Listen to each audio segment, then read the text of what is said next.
I really need to figure out this lighting situation because I don't like it, and I think that's why I haven't been filming. I'm not digging this. It's kind of washed out. It's kind of boring. I apologize for that.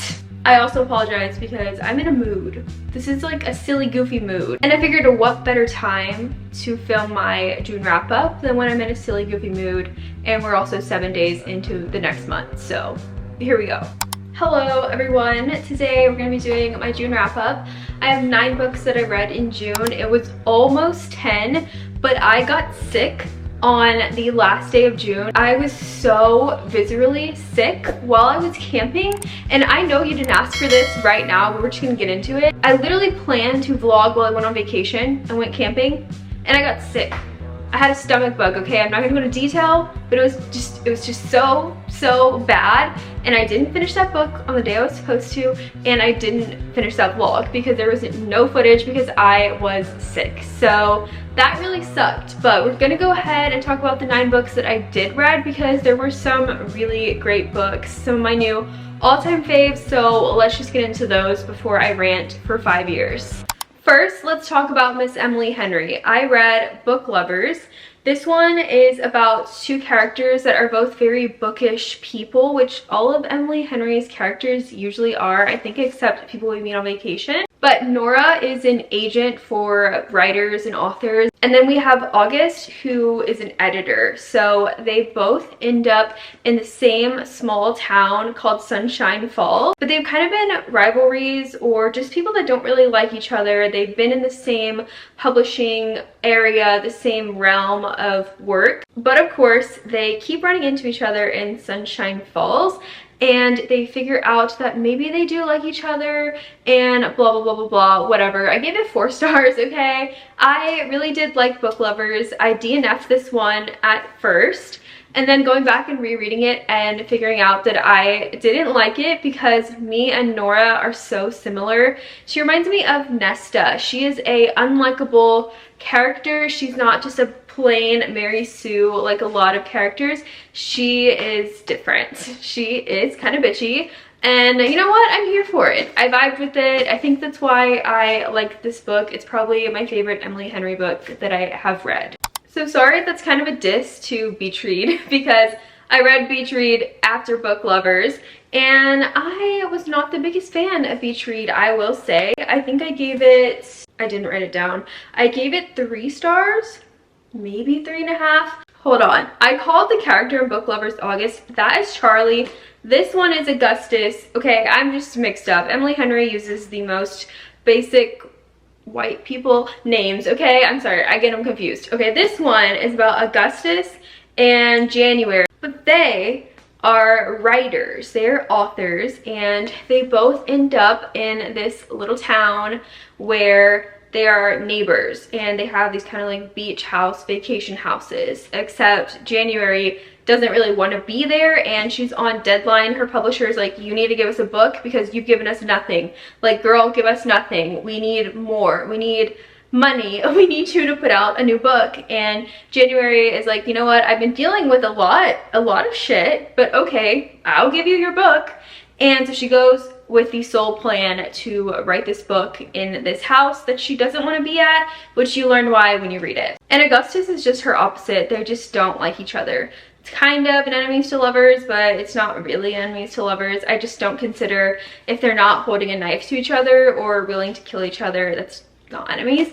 But in the world of literary romance, I guess you could say it's enemies to lovers. So the reason I didn't like this one that much is because I didn't feel the characters vibing with each other. I didn't feel them having any chemistry, and when you give me a romance, I need that. That's like the #1 thing I need, is the characters to at least like each other, or if not, at least draw me in and make me like them. But there was no notable characteristics about January or Augustus that I remember, that stuck out to me, or that I particularly enjoyed more than any other random novel. So that's why it was at a 3-star and not my favorite. I also read The Cruel Prince. Reread. 3rd or 4th time I've read this. It is about Cardan and Jude. mostly Jude Duarte. She's the main character, where in her head it's first person, and she is a mortal who has been taken to fairy as a child, and she lives amongst all the other fae people, and she wants nothing more than to have power and to best all the fairies that have been so cruel to her, including Prince Carden, who is the cruelest of them all. And I love The Cruel Prince. When I originally read it, I actually gave it 3 stars. It was never my favorite. It's not the strongest book, but I think when you go back, you realize it's just a genius starting point, and the whole series is just so good. It's intricate. It's not the most complex, and I don't mean intricate as in there's like so many different details. I just feel like it just flows so well, like a fairy tale, and Holly Black is so good at that. And so with that, I also did reread The Wicked King and The Queen of Nothing. Of course, I just did a whole entire series read through, and I really don't know why. I think I was just missing Jude and Carden. I haven't read these in like over a year, and I don't think I'd ever reread Queen of Nothing. I only read it once, so I really wanted to go back into that, and it has some really good moments that I liked. I remember being a little bit let down with Queen of Nothing because The Wicked King is just my favorite. It's the best one in the series. I still stand by that, but reading through it again, I feel like this is just a completely like whole series. It wraps up everything. It alludes to potentially more things in the world of Elfhame, which I think with Stolen Air, the sequel series, we are seeing a lot of ways that there can be new avenues into Elfhame, and I'm excited. So I missed Carden and Jude, what can I say? I read My Killer Vacation by Tessa Bailey, and I gave it 1 star. I really did not like this book. This one is set in Cape Cod, and when Taylor and her brother go to an Airbnb, they find a dead body who is their Airbnb host. So there's a bounty hunter called in by the host family member to figure out who really killed him and what happened and what went down. And that bounty hunter is named Miles, and he comes in and gets interweaved with Taylor because she's the person that found the body, and then immediately they have an attraction to each other. And this book is just pure summer smut. It's fun, it has good smut. If you're looking for something just mindless, this is it. It's pretty short, but it didn't have everything that I need in a book to really like and enjoy. I had an okay time, but even then the writing was just very immature. It was cringy. It was just not my favorite Tessa Bailey, and the more and more Tessa Bailey I read, I'm just convinced that It Happened One Summer and Hook, Line, and Sinker are her best work. Like, I don't think she can top that, and I don't think she's ever gonna put anything out that's as good. But I also feel like those went through like heavy edits, and this one didn't. Like, somebody needed to edit this. Like, I could have edited this and made it better. It's just one of those that I think she wrote super quick and was like, here, put this out. We don't need to edit it. We don't need to look at it closely. Just put it out. And that's what they did. And she has guts, but I just think they should have thought this one through a little bit more. Okay, I have 3 more books to talk about. 2 of them are going to be the last ones, and they are the best ones. They're just amazing. Okay, so first let me talk about House of Marion. This was an arc. I think it comes out in like August. It's by JL. I gave it 3 stars. This one was a solid middle ground book. Like, it was right in the middle on the 5-star scale. Okay, House of Marion is a fantasy book. It reminded me of a mix of The Selection, Bridgerton, and Crave, because it is about a girl who, she has like magical powers that are super dangerous, and if this certain group called the Order finds her, they are going to kill her because of these dangerous powers. And so her mom has put her in hiding, but of course she gets dragged into the world where the Order is, and she's kind of undercover, but she ends up going to this magical school to hone in all of the other abilities that she has that aren't like the dangerous power, because everybody does have abilities, but not to the extent that she has. And so amongst her is a hunter who is part of the Order. He's like in a lower rank, and he is looking for someone like her, someone rumored to have this dark magic. And of course they just keep getting thrown together, and they have to work together, and they're keeping secrets. And I really did enjoy that, and I liked how detailed the book was. It did hold its own in like world building and being its own fantasy world and all that, but it just overall felt a little bit flat because it took me like half the book to really get into it and to really start liking it, but I do think it's worth the read. I think there's a lot to build on, and if you want a sort of low stakes, not smutty young adult fantasy, that has a little bit of romance, I think that this is going to be one that people will really enjoy. Also, they had like houses in the school, so it kind of has the fantasy academia vibe as well, so I could see a lot of people enjoying it, but for me it just felt a little bit flat and I gave it 3 stars. Okay, now I will tell you the ones that I read that are my absolute new favorites. First, I'll talk about Fourth Wing by Rebecca Yarros. I read Fourth Wing because it was so hyped. I got it on my Kindle and now I wish I had bought the physical copy somewhere because I really want that book.